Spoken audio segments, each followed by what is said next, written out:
Bonjour à tous, bienvenue sur SVM6. Donc je fais un tutoriel numéro 7 bis, donc toujours dans le cadre de la modélisation des différents éléments d'un château. On a donc avec le numéro 7 modélisé ce type de toiture. Et j'ai utilisé une façon pour le faire, mais je vais vous en faire voir deux autres. On va faire quelque chose d'un petit complément. J'ai pensé que c'était intéressant de faire un petit complément pour donc rajouter des outils qui vont simplifier les choses pour modéliser rapidement cette toiture. Donc on va voir deux autres façons de procéder. Une qui est quasiment similaire, sauf qu'on va utiliser les outils de fusion qui permettent d'aller beaucoup plus rapidement. Et puis on fera également une version avec un emporte-pièce. Donc je repars sur une nouvelle fenêtre de Blender. Donc je réouvre un Blend. Voilà, donc je repars sur la version 2.82 de Blender. Donc on recommence. De toute façon, à partir de la base, il n'y a rien qui change vraiment. J'avais rajouté un cercle, je rajoute toujours un cercle. Ici, j'avais mis 8 vertices, je vais en mettre 8 toujours, de manière à faire créer un octogone ici, voilà. Je me mets en mode vertice, donc le 1 au-dessus de mon pavé numérique, puis je vais utiliser l'outil, encore une fois de plus, subdiviser 3 fois, donc là jusqu'à la même chose qu'auparavant, puis extrude en hauteur, voilà, extrude, un clic roulette, puis un clic gauche, puis surface, là. Je rajoute un rayon, donc ça c'est ce que j'ai fait, voilà. Et maintenant on va voir, donc là j'ai changé la méthode, donc je passe en mode arrête, donc le 2 au-dessus de AZERTY, j'en sélectionne 3 comme ça, puis je vais aller ici dans sélectionner similaire longueur, donc là si je me mets en vue dessus on voit que ça a sélectionné ici ces arêtes là, dont je n'ai pas besoin, donc je vais les supprimer en faisant X, dissoudre les arêtes. X dissoudre les arêtes, voilà. Ok. Ensuite, je repasse en mode vertice. Et là, ce qui est intéressant, c'est que les sélections de ces trois vertices-là sont faites. Et je vais en profiter pour utiliser un outil qu'on va retrouver ici lorsque l'on fait un clic ici. Alors, à moins que vous ayez déjà directement un Show All Sitting ici, là. Voilà, ici, on a la possibilité d'utiliser l'outil à fusionner.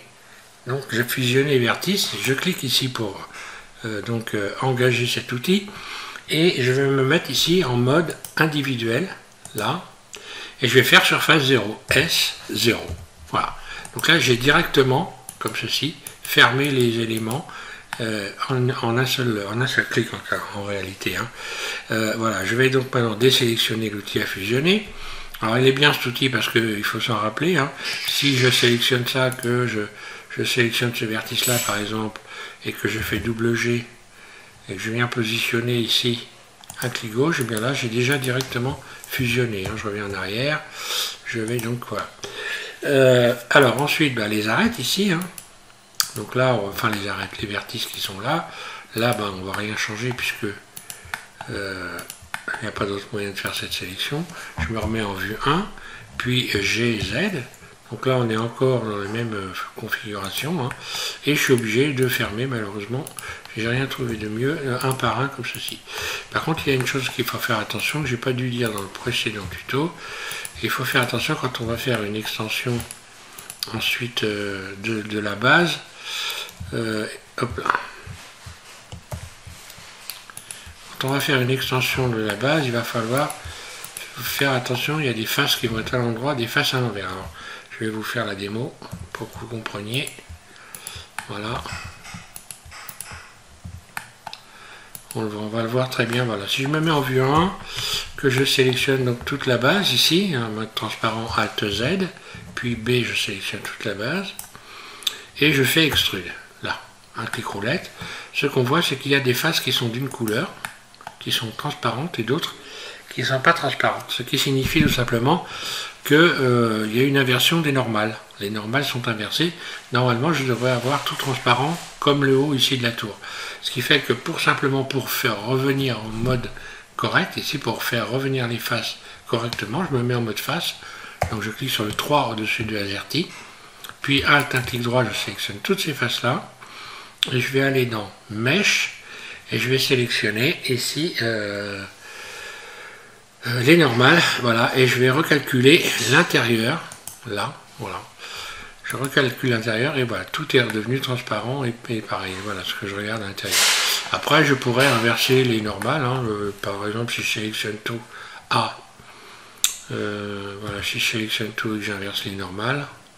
Donc les normales, en fait, les faces sont à côté, hein, voilà. Pour ceux qui ne sauraient pas, une face a un côté intérieur, un côté extérieur. Si je recalcule l'extérieur, ben voilà, je me retrouve avec ici donc une transparence qui est nettement plus prononcée vers l'intérieur, etc. Voilà. Donc, alors après, en ce qui concerne, donc là c'est important parce que après, lorsqu'on va utiliser l'outil solidifier, eh bien ça va solidifier correctement. Autrement, si jamais j'inversais par exemple une face, je vais faire l'expérience. Je vais en profiter d'ailleurs, voilà. Tiens, voilà, je vais faire ça, je vais faire surface, voilà, l'agrandir. Donc le toit ressemble à ça. Hein. Je vais faire donc extrude. Donc là j'avais fait un petit bord, puis j'avais fait extrude, surface. Puis je vais faire rapidement la surface, voilà. Cercle. J'avais transformé ça en cercle, donc Loop Tool, boîte à outils, cercle, et puis extrude. Extrude. J'ai sélectionné ensuite ces faces-là, en mode face. Hop là. Alt, mode transparent.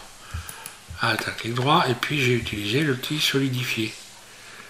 Voilà, solidifier les faces. Donc là, en solidifiant les faces, étant donné que les normales sont correctes, il n'y a pas de problème pour solidifier les faces. On peut les solidifier vers l'intérieur ou vers l'extérieur en allant modifier ici la valeur qui est là.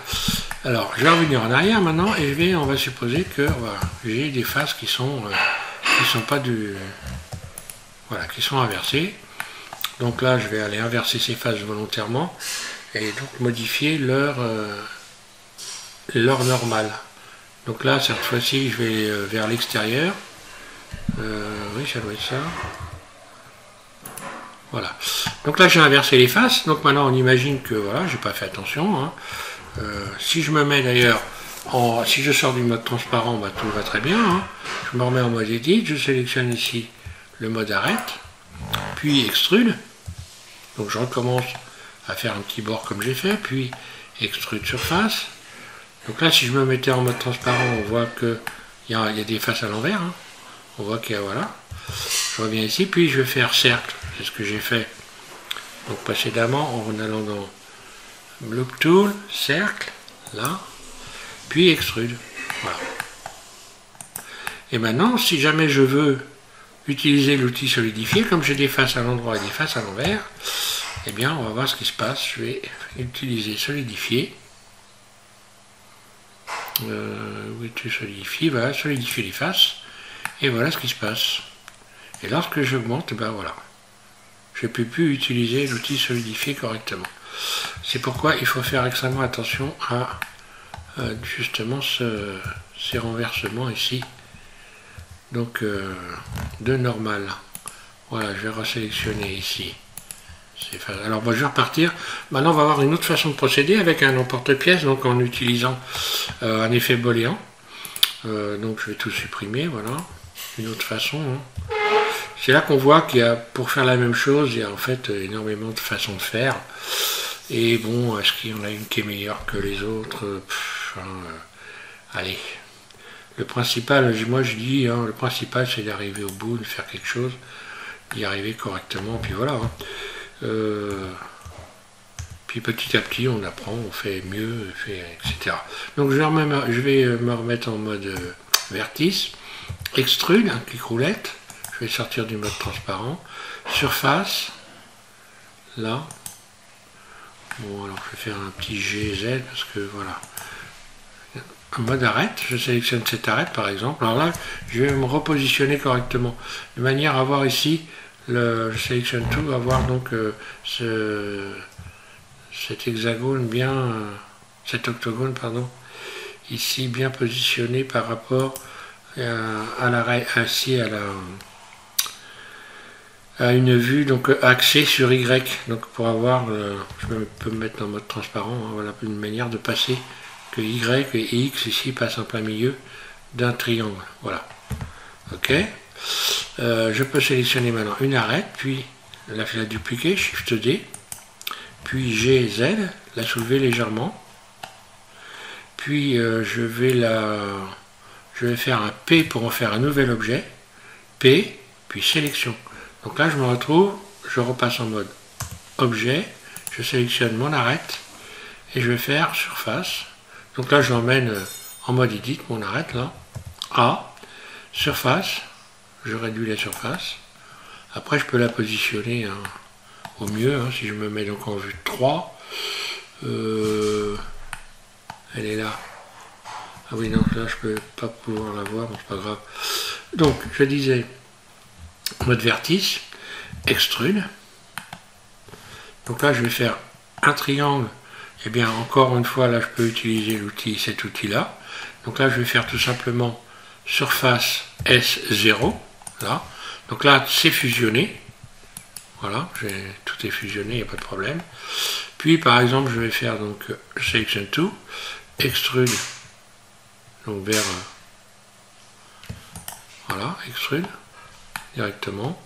Puis A, je sélectionne tout A, et G, Y, je viens le positionner de manière à ce que l'arête ici en bas soit au bord. Voilà. À partir de là, je peux mettre en vue de dessus.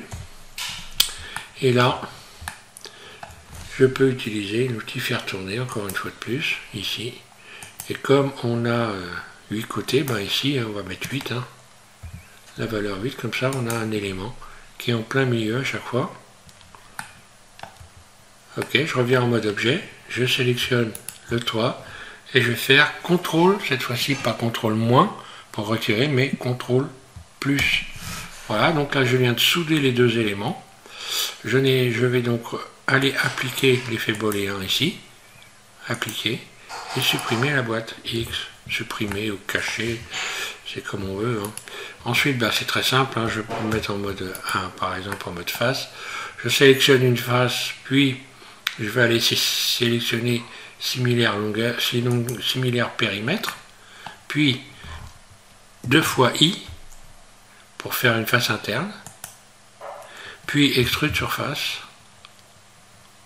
en mode individuel, pardon, en mode barycentre. Alors là, je suis en quoi? En individuel, barycentre et voilà, et surface. Voilà, et j'ai créé ces espèces de petites ouvertures en créant un emporte-pièce. Après, bon, ben voilà, après il suffit. Alors là, moi j'avais fait une sorte de petit bourrelet.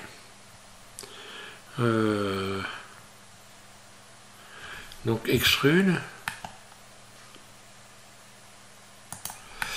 puis surface vers l'intérieur,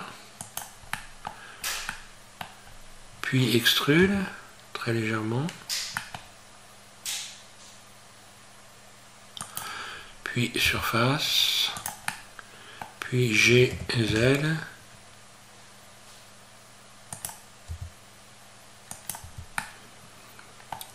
voilà ce que j'avais fait moi pour la toiture, de manière à ce qu'il y ait un petit décalage là. Après il y en avait un autre, il me semble. Alors là je peux pas rajouter de rayon évidemment. Donc là pour rajouter un rayon ici par exemple, je pourrais avoir plusieurs solutions. On va voir un truc qui peut être intéressant. Si je sélectionne le haut ici, que je fais extrude, j'extrude mais très très peu. Donc je me retrouve à nouveau ici avec une boucle que je peux faire glisser. Double G, je la bouge, je la fais glisser. J'aurais pu utiliser également l'outil à bisecter pour faire ça.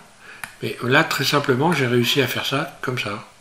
Là, je vais faire une petite surface pour redonner à ma toiture ce type de forme-là. Voilà. C'est un autre moyen. Donc, je reviens en arrière. J'aurais pu également tout sélectionner A, puis 1, vue 1, et puis utiliser l'outil à bisecter ici. Voilà. Je me positionne sur sur la grille hein, derrière, voilà. Puis double G, et voilà. Donc si je ne suis pas parfaitement droit, c'est pas grave, je vais jusqu'en haut ici. Donc je viens me positionner, carrément coller les vertices les uns aux autres là. Puis je reviens faire double G. Et à partir de ce moment-là, je suis parfaitement dans l'alignement surface. Voilà. Voilà, ça me paraissait intéressant de pouvoir donner ces précisions avant de continuer. Je repars donc sur le tuto numéro 9 et on continue donc la modélisation du donjon. Donc on va voir la base du donjon puisqu'on s'en est arrêté. Je vais vous faire voir. Voilà, on s'en était arrêté là. Donc on va continuer à la base. On va rajouter forcément ici les corbeaux, hein, donc l'encorbellement. Et puis je vais continuer, on va faire creuser des meurtrières. Alors pour ceux qui n'ont pas suivi les tutos depuis le début, hein, il faut que vous alliez depuis le début parce que on a modélisé des meurtrières, donc normalement vous êtes censé avoir fait des emporte-pièces pour utiliser un effet booléen et créer des meurtrières donc réalistes, hein, en plus ou moins on va dire, mais enfin que ça ressemble vraiment à des meurtrières.